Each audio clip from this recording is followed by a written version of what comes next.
Yeah. Enjoy this plenary, everybody. And we have generative trance on one side is very much the focus on the individual and on inner transformation.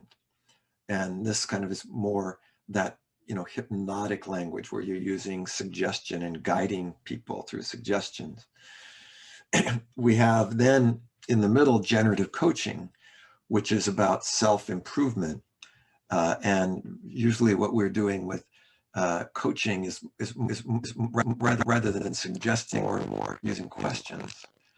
And in generative change in business, we're focusing on sort of you might say the bigger systems, the bigger whole on, and it's usually on some kind of outer achievement.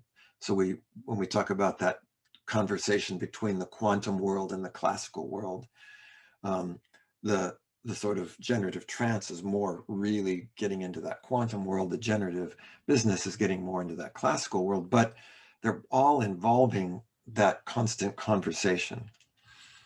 And oftentimes what we're doing in working when we're doing generative business is working as a consultant or an advisor.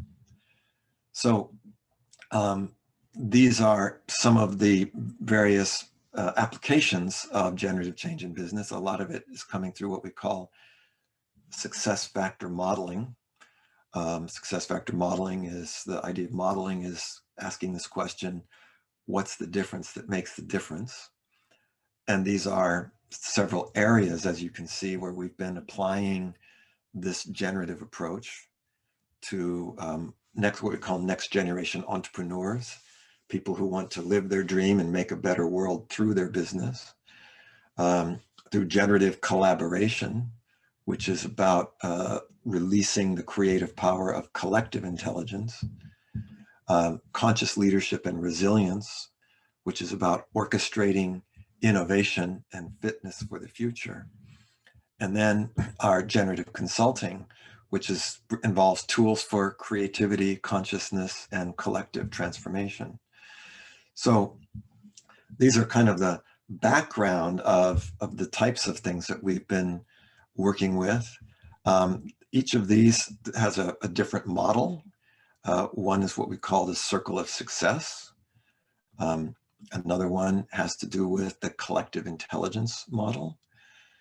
Another one is our conscious leadership model. And our diamond model for generative consulting. And there's also what we call our mindset map, which sort of unites a number of these different models. Now, I'm not going to plan to go into any depth in any of these models. There's the books, you can always read them. But that's why what I'd like to do more in this session is to explore what are some of the common principles here and how people have actually used these in business. So just to show, some of the main,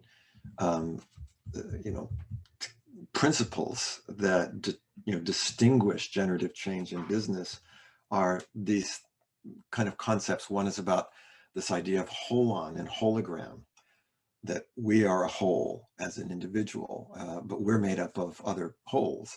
We're part of teams. We're part of, divisions. We're part of organizations. We're part of a community. We're part of a planet, etc. So that is a very important concept in all generative change work.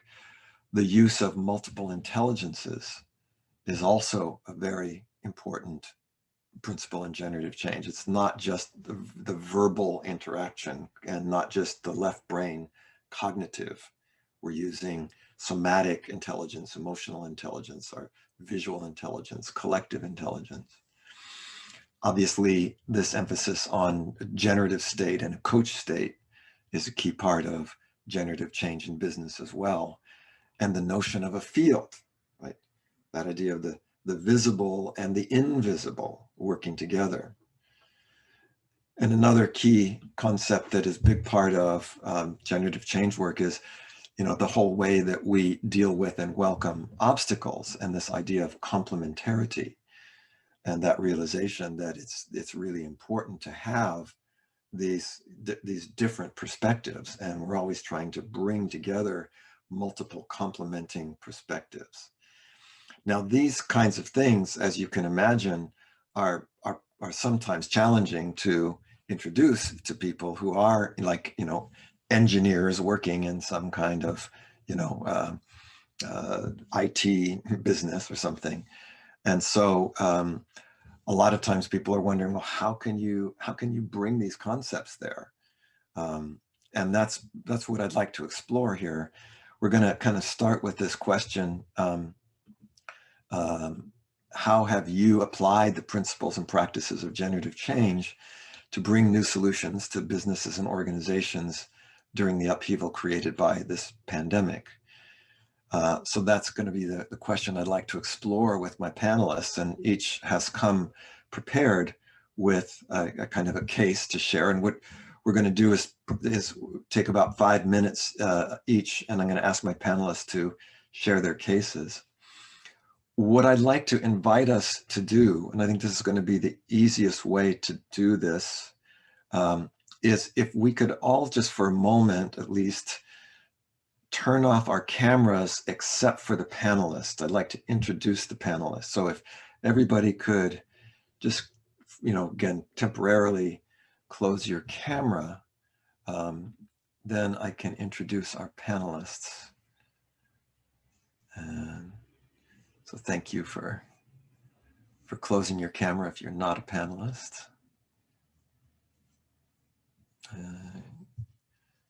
I see most have done that, and I see our panelists here.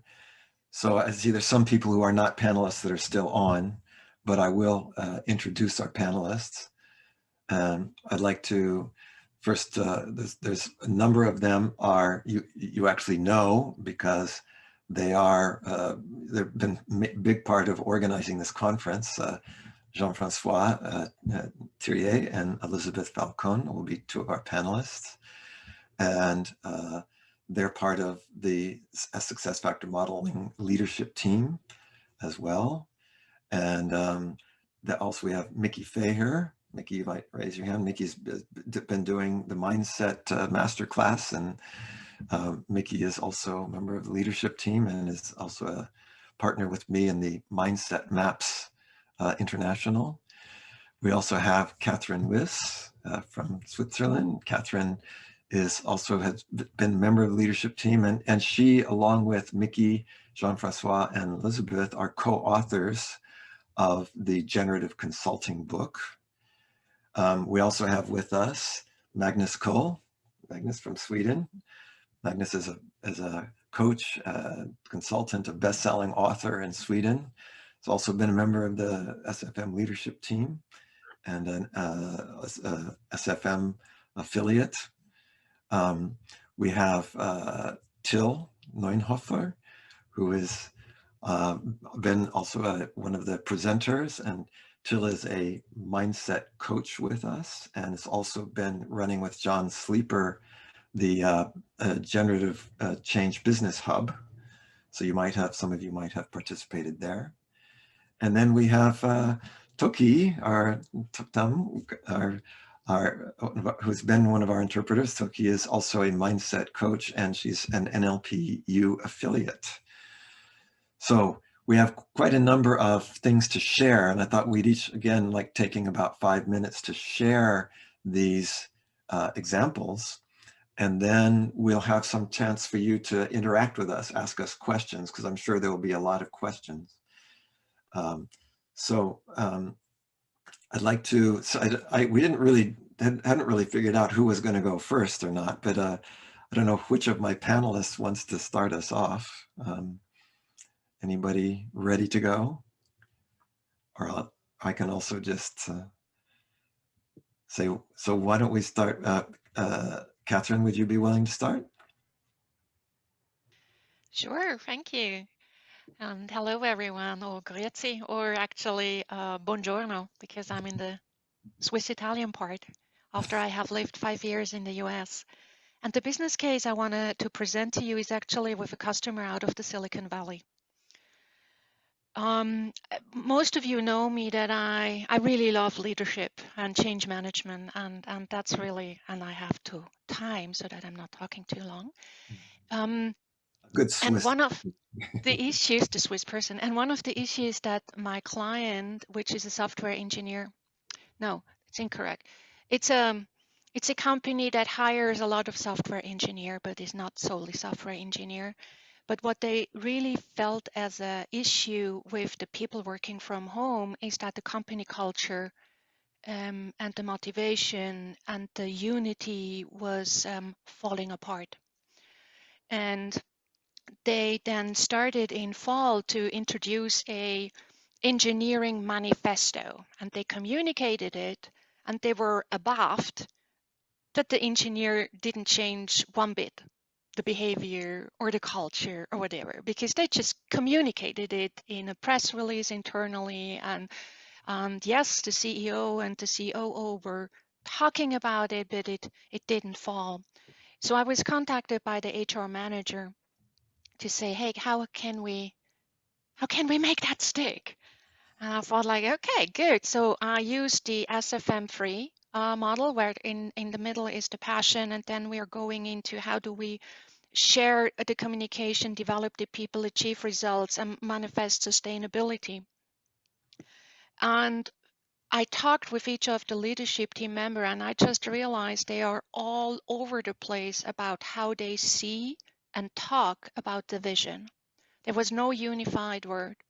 So I suggested to make a leadership workshop combining with motivational profile of each of the member. And then we were together. I pre-discussed with everyone their motivational profile and hinted already where it could be kind of like challenge in those area of the leadership model for them, either in sharing the vision or in achieving results or in developing the people. And then when we came together, the first thing I asked them to share, what is your metaphor for leadership, and can you make a movement for it? And listen to that. The first one says, Navy SEALs. You know, we are together, we shoot, and we get to the target, and all is good. You know, all for one command. The other one said, no, soccer team. You know, we have the forerunners, we have the middle, we have the one. Everyone is dedicated, and we're just all giving the best. And if someone from the defense has the ball and wants to shoot the goal, just go for it because you have the opportunity. The third one said, volleyball team. You know, really be together. We're in the front, everyone. We are rotating positions and so forth. I felt like, okay, at least we are still somehow. And then came one who said, colony of penguin in the North Pole. We are just huddling all together. We are taking care of each one egg, and we walk along. And sometimes the females are by themselves, and the others are going astray. And you just need to trust that everything is good. And it already started to be very clear that it's kind of like very creative to bring that together. But then came the last one. I still have to laugh. He said, it's a multi-pole socket outlet. We're all on the same line, and everyone just plugs in, and then all is beautiful. So throughout the next hour, we worked together with the pros and the cons of those understandings, together with their motivational profiles. So I asked them, based on their motivational profile, together with their quite dramatic description of the team and the leadership model, to realize where do they have a common voice in the vision that was on paper and in the values that was on paper. And they just realized that they actually should have 1 or 2 person dedicated, which then joins each time one of the leadership member is talking to their business unit, so that there are always 2 people to talk, and that the one that gets invited can back up what the other one is not saying.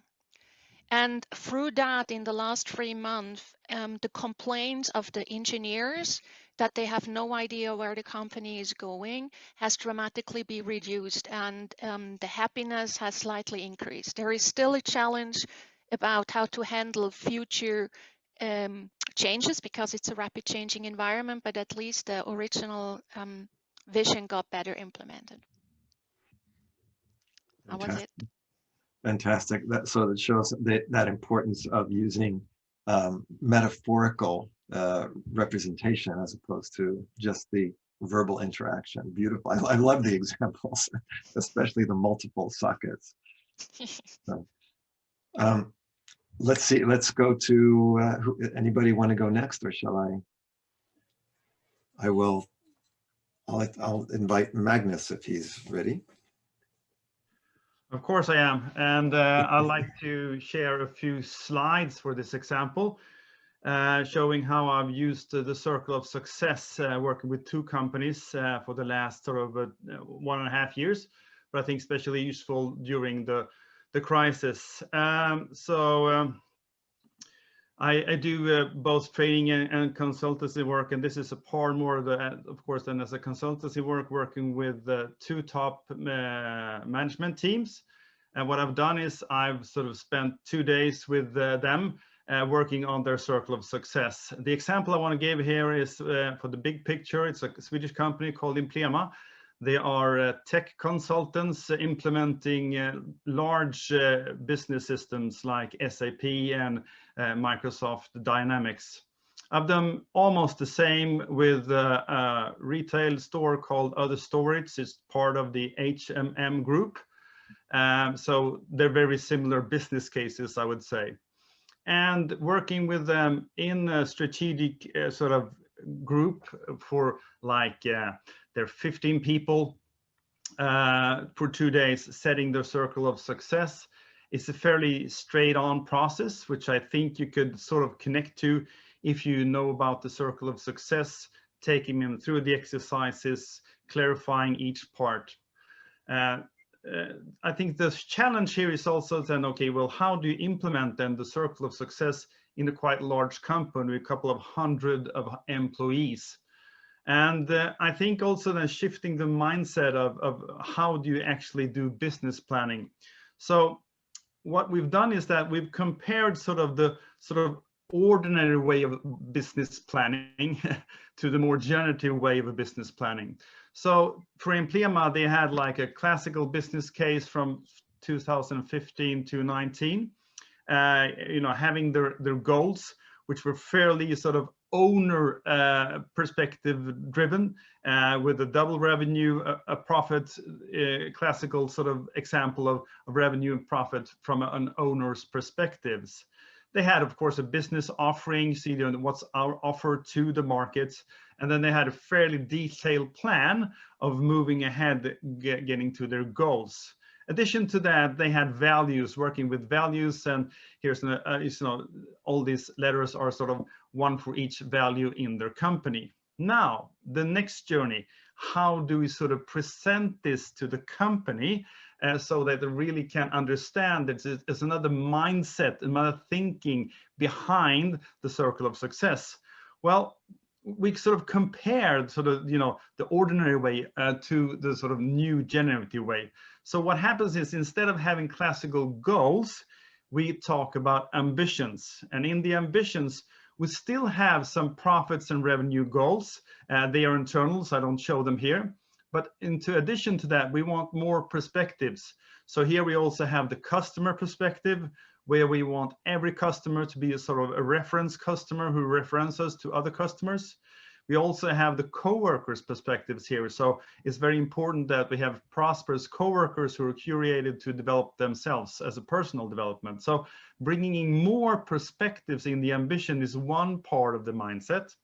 Another part is taking away sort of the detailed game plan and more working with like initiatives, broader initiatives, which can more slowly sort of move in the complex world that we're living in. And instead of an offering, we're talking about a mission. And what happens when we talk about mission is that it grows. It's bigger than just a business offer. And what happened when we talked about this is that we said we also want to add to just implementing a business system. They want to add intelligent digitalization. So this is getting a feel for the mindset behind the generative way of thinking, that we have a mission now, just not a business idea. And to that, we also aim them for a bigger vision. We want to be part of something more. And this is sort of course, connected to the ambition, but they want to be part of the Swedish business environment, which we think is fairly world-class. And we want to see how can we make that as sustainable as possible, and how can we keep it world-class sustainability. So we want to be part of the world-class sustainability business environment, and that's something that we think that we can contribute to, is what Implema says. So this is also an addition to sort of the classical business way of thinking. To this, of course, then we're bringing the individuals sort of, okay, what's your drive? What's your passion? You know about this if you know about the circle of success. But here we want to see how is this connected to the business plan overall. And to this, of course, lastly, then what's our role connected to other people that we're going to work with, other partners that we're going to work with on our journey. So here you can see sort of how we have presented this for the whole company. And I think this started to create the mind shift change, comparing for the old ways of thinking of, you know, classical business planning to the more generative way of thinking of business planning. And you can see the circle of success is included here, but it's just presented in another way, which in these two business cases has sort of really sort of stuck to each co-worker. So basically, this is just an example of how to present things to a larger organization in a generative change sort of mindset. If you're curious, please check out my website. I can, of course, give you much more details if you want that. So. Thank you, Magnus. That's fantastic. I think that whole key there is that we say that generative changes always starts with mindset change. And I think it's a great way of saying, how do you present some of these kind of new concepts of mindset to a company? Fantastic. Speaking of mindset, we have our mindset man, Mickey. Would you want to go next, Mickey? Yeah, happy to. Thank you. So today I don't have slides, and I have basically two ideas and a little story case. So the first idea I wanted to mention is, in NLP, we constantly talk about the map is not the territory. And everybody's like, yeah, the map is not the territory. When you go into a business though, you know, this is an interesting notion. People find it as an interesting thought, but oftentimes we had discussions, yeah, but what is the map? And does anyone know what it looks like? And how could we compare our maps? You know, for example, if you're on a leadership team, would there be a way to actually look at our maps? Because it seems like a fairly abstract construct, right? Like it's in our head, the map. So, you know, that's where the idea of the mindset map comes in, because it's actually creates a map where, you know, I can actually look at my map and I can look at your map, I can compare it. Or I could actually think about my map and I could think about, you know, is this correct? Am I missing something? And if you think about our work, you know, the way I think about business coaching and also, you know, generative coaching and instigating change in business, it's oftentimes to help people put things on their map that's not there at the moment. Just like, you know, as Magnus was showing a minute ago, you know, they think their map is complete. They do have a plan, they do have the values, they do have numbers, but there are certain things that is simply not on the map today.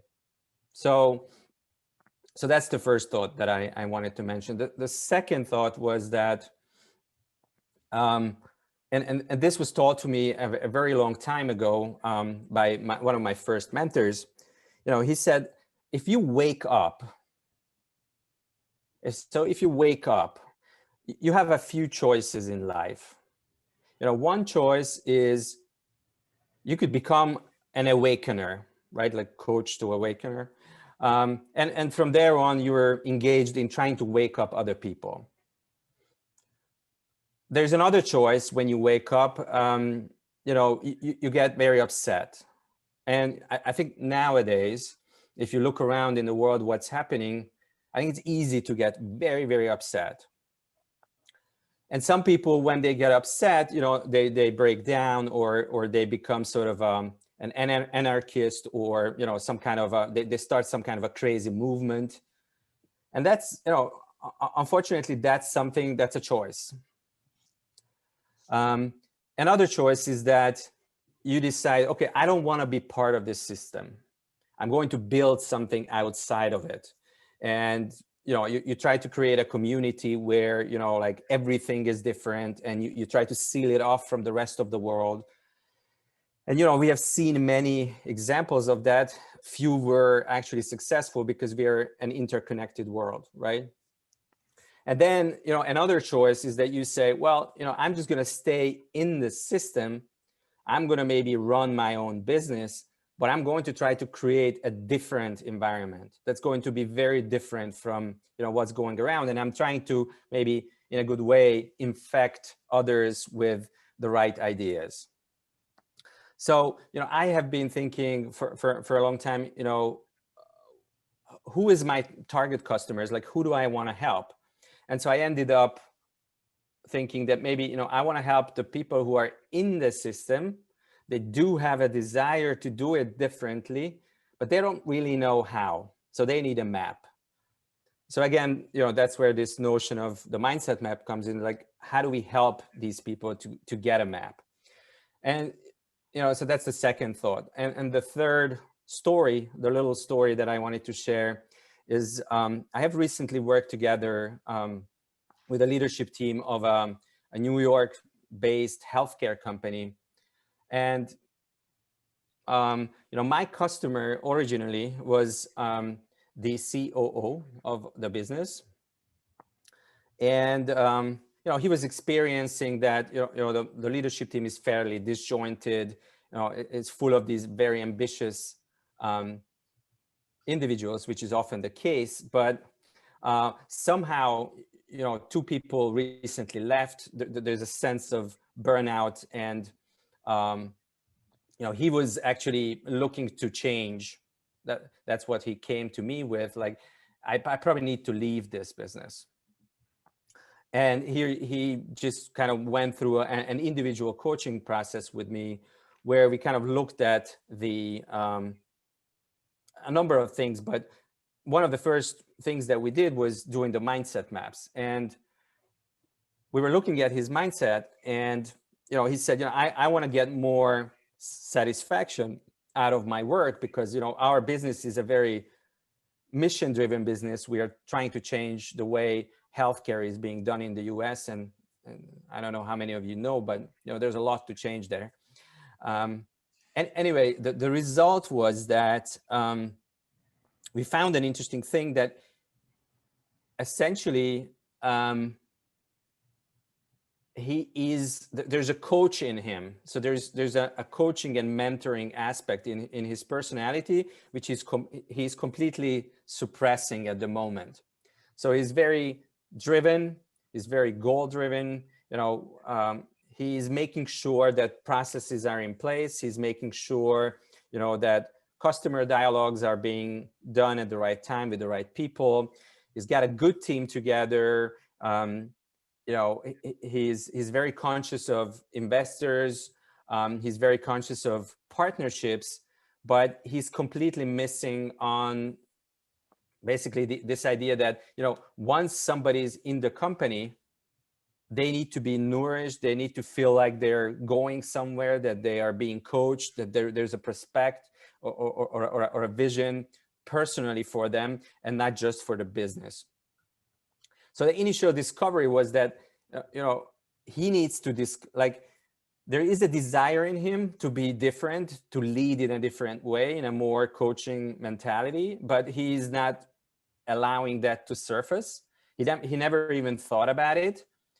And therefore he feels, that he's not really part of this team, that he's kind of looking at the team from the outside, and he doesn't feel like he has a way to influence them, and he just wants to move on. So, when we did more work around his purpose and mission, he also discovered that, there's an entrepreneur in him. So he needs to establish a business. And he doesn't want to be part of an organization long term. But he also realized that he actually could play an instrumental role in turning around the culture. So he said, why don't you come in and meet my CEO? And it was one of the most unusual meetings I've ever had, because the guy basically sat down with the CEO, introduced me, and he said, yeah, I have been working with this guy, Mickey, on my own career path. I'm very frustrated. I have made some big realizations, but I believe that we have a retention goal in this company, and I could play a pivotal role in helping you to turn around the culture and be able to retain more people. And would you be open to that? So this is something that you would never say to your boss, because you're afraid that you're going to get kicked out. But because he was at a place where he was very safe, and he had an idea of what he wants to do, he was able to do that. And then came a year of work where we did something similar to what Magnus was describing, and kind of uniting the team together, a vision, kind of looking at everybody's passion and how it connects to a common vision, kind of coming up with an action plan of what they need to change in terms of leadership practices, ways of giving feedback, giving more coaching to people, and completely changing communication methods. So it was a really interesting way of starting with one person, growing to a whole team, and sort of using the map on the way as a milestone measurement tool. Fantastic. Thank you, Mickey. I think that's a really important example of how the whole is in every part, and that you're taking that one part of the whole on and then expanding it further. Great. Till, would you want to go next? Absolutely. Let me also share my screen. I want to share a case study. I have met Anja Gockel, a local fashion designer, in, I think, 2018. And I want to talk about what she experienced kind of ever since. So we met at a networking event, and Anja is kind of famous in Mainz. She has been Designer of the Year in Germany in 2017. She runs local and bigger events, and she also these days is on Germany's Next Top Model as one of the fashion people. So she has a name, certainly with my daughters. And so I met her on that networking event, and just walked up to her and so, well, what do you do? What do you do? And we get a little bit into the somatic metaphors I use from an Aikido practice to actually get into an embodied view. And that got her into one of my 2-day seminars. If you have been to my masterclass yesterday, then you know that I'm into the parallels of Aikido and mindset, Aikido and, well, the embodiment of how to solve nifty problems. So let me share with you the timeline. So this starts then that she visited a workshop. I brought a picture. You actually see me with a beard here, and we had this nice outside experiences on getting, well, connection and transformation into the physical world. And that was a great workshop that we had, for sure. And afterwards, we kind of, I wouldn't say lost contact. So we chatted here and there. And then we started to think about how to apply that to her about 20 people company, a successful company that runs in the fashion industry with like one of the few 20 people companies that hasn't been eaten in this Shark Tank of fashion, which is kind of a fairly competitive area, to say the least. So while we were still discussing what to do, Corona strikes. That means shops are being closed down, you cannot sell anymore. And especially for people in fashion, it comes in phases. It's not every day the same thing, but actually spring is a high selling time because Anja does fashion for women to empower women. And that would have been one of the most important phases in the year.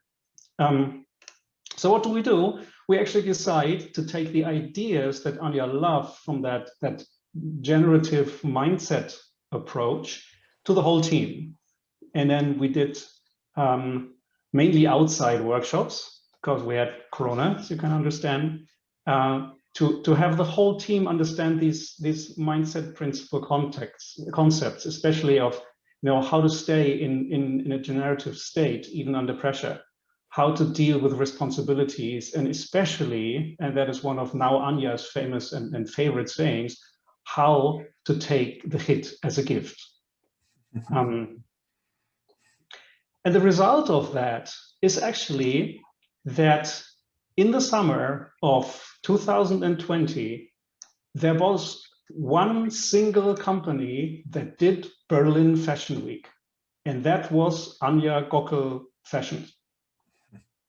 They did this show in the Adlon Hotel. They had very few people that could actually come and could watch the show, but it was the only fashion show in the Corona year. And they even carried that one further, because in January, when it was again time, they were this time not the only fashion company that did Berlin Fashion Week, but there was others. But they realized that they couldn't have any guests.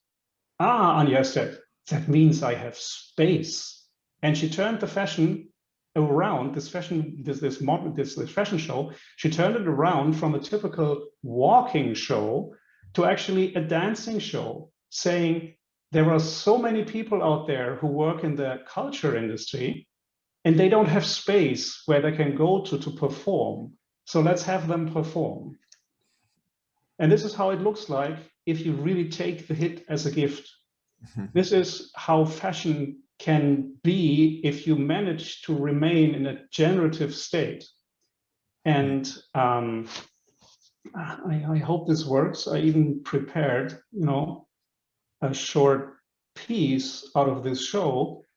And it's more or less a random part of a 34-minute show where I can just highly recommend that you jump into that and take a look at how you, if you come under pressure and you have this generative approach, can really change fashion by taking the hit as a gift. So while this keeps running, let me just share 2-3 more thoughts on that. If you want to go into especially smaller business, I believe it's a good idea to start with the head of the business and to talk to the boss and get them involved into these ideas that you can really do something differently. And then you need to step into the problems that they have. And I mean, who I'm telling that. Anja and I didn't work so much together, but there was so much going on that in a sense, she only needed these last few impulses to get a completely new perspective on how she was working together with her team and how the problems that her team formulates, everything has to go over your desk, and you are the bottleneck, can then be turned into an opportunity to really improve the business and then come up with something as beautiful as this year. So fantastic. This would be the link, and I'm touched by this. I know that Anja has done several things with her team, how to get somewhere, and she says that she wouldn't have come through the Corona crisis without the generative work that I had the opportunity to present to her. Wow, fantastic. Thank you, Till. That's very inspiring and a great example of how generative change is so necessary in those kind of crises. Absolutely. What I'd like to do is let's take one more, and then maybe we have a few questions, and then we can continue on with a couple more. I think Toki, would you be ready to go next? You have to unmute yourself. Are you ready? Yes, I'm ready. And thank you so much. I have to say at the beginning, I'm so inspired by all the projects and it's all amazing. So what I am about to share, it's I'm going to start with the sentence of Gregory Bateson, which is my favorite. And he is saying the major issue of the most problem in the board is the difference how nature works and people think. And that's why we have the issue. And to me, the law of nature is people, and nothing is using their own product. Like the trees, they are not using their oxygens or their fruits. We are using it. So I came up with a system to support and have a kind of win-win collaboration. And I got inspired. I'm gonna use Steve's sentence yesterday that if we want to do something, all of us wants to help the other people. We want to serve the community. But the very first point that we have to start is to help people to grow themselves. So what I become with, it was a project, I called it Universal Enlightenment Project. And what I have done was asking from my NLP master trainers from NLP University family if they are willing to support me to come with 2 hours topic that they can share. And I went back to my community. You know, I'm from Iran, but I'm living in California now. I'm American, but I'm originally from Iran. So I always want to go back to the community and help them. You may hear the name of the country many times from the news, unfortunately. So I create a system with membership, which my members can come monthly and they know they are growing themselves and learn something new every month. And NLP community know that they are going to serve different culture, different community. And the whole money and the funds are going to renovate and build schools in very, very underdeveloped area in my country. And we were able to accomplish a lot right before spring and be able to renovate schools, give electricity to schools that even they don't have restrooms for kids. And so far I get the chance to work with Eva, with Susanna, with Alexandra, Mariana. Maybe I have to say the countries, with China, Egypt, Germany. Miki is going to help me. I have Pakistan and much more countries that they are supporting this project. And we started December 2020, and they will continue by December 2021. And what else I have to say? And then the pre-recorders will be sold again. So this circle will continue, I hope, for a few years minimum. So that's what I have done. And I got inspired by IAGC conference in 2018, that it was the last day, and Steve and Robert kind of asked us to hold each other's hands, and they told us, you gotta do something all together. Beautiful. Thank you. So that's that, starting again with a vision and then a collective, and then doing something. I know that's very inspiring. The schools that you've been helping to renovate, like you said, where they don't even have bathrooms, and now you're doing that. So that's really something that's in service of the whole on. So yes, and helping people to grow themselves. Yeah. Yeah. Thank you. Yeah. Thank you. Yeah. Wow. I know we have more. I was wondering if we might want to take a few moments just to see if there's any questions before we go on to do our like a more aware that we have the 7 ± 2 rule, we call it. That is that if you get too many things, it kind of gets a little bit overwhelming.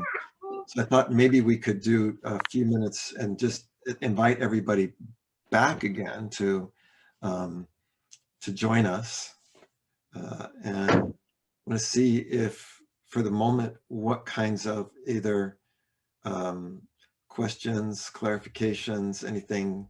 So if we take a sort of 10 minutes now as you reflect on what you've heard.